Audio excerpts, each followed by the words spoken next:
Assalamualaikum warahmatullahi wabarakatuh. Hari Raya Idul Fitri dan Hari Raya Idul Adha.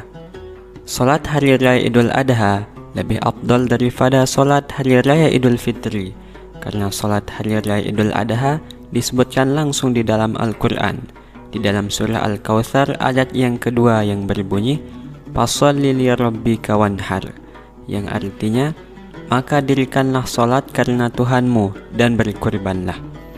Hukum melaksanakan solat Idul Fitri adalah sunnah. Ia termasuk ibadah sunnah yang paling afdol. Dalam pendapat lain, hukumnya adalah fardu kifayah. Sedangkan menurut pendapat Imam Abu Hanifah, hukumnya adalah wajib. Waktu untuk melaksanakan solat Hari Raya Idul Fitri dan Hari Raya Idul Adha yaitu dari terbitnya matahari sampai dengan tergelincirnya matahari.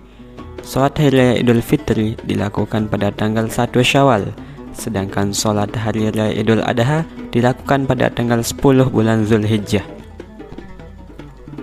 Adapun amalan-amalan sunnah yang sangat dianjurkan untuk dilaksanakan antara lain yang pertama, disunahkan mengakhirkan pelaksanaan salat Hari Raya Idul Fitri dan Idul Adha sampai matahari naik seukuran panjang 1 tombak dari penglihatan.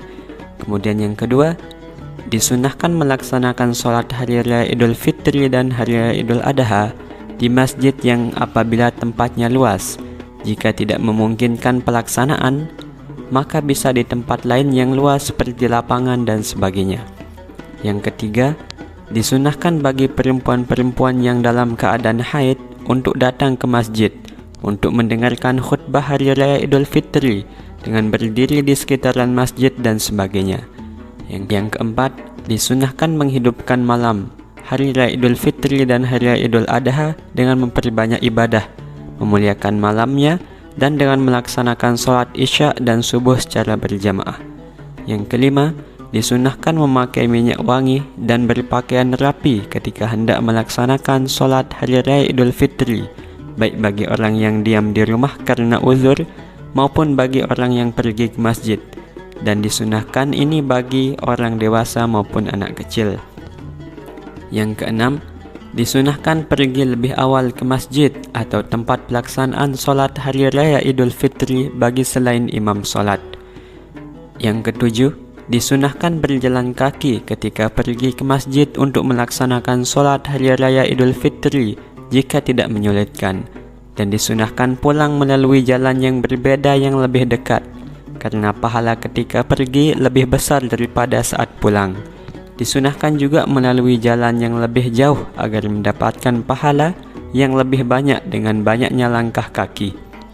Kemudian yang kedelapan, disunahkan berfatwa atau berpidato jika ia termasuk orang yang ahli ilmu. Yang kesembilan, disunahkan juga bersedekah di jalan ketika pergi ataupun pulang dari sholat Hari Raya Idul Fitri, supaya jalan tersebut menjadi saksi atas kebaikan yang ia lakukan. Yang kesepuluh, disunahkan menyegerakan sholat Hari Raya Idul Adha di awal waktunya, supaya waktu untuk menyembelih hewan kurban lebih luas setelah pelaksanaan sholat.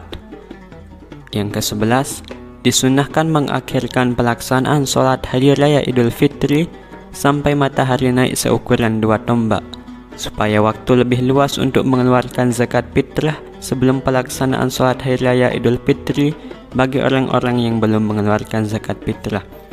Kemudian yang ke-12, disunahkan berbuka atau makan dan minum sebelum melaksanakan sholat Hari Raya Idul Fitri, dan yang paling utama adalah dengan menggunakan buah kurma dengan jumlah yang ganjil, supaya menjadi pembeda antara hari Idul Fitri dengan hari puasa dengan mendahuluinya dengan makan.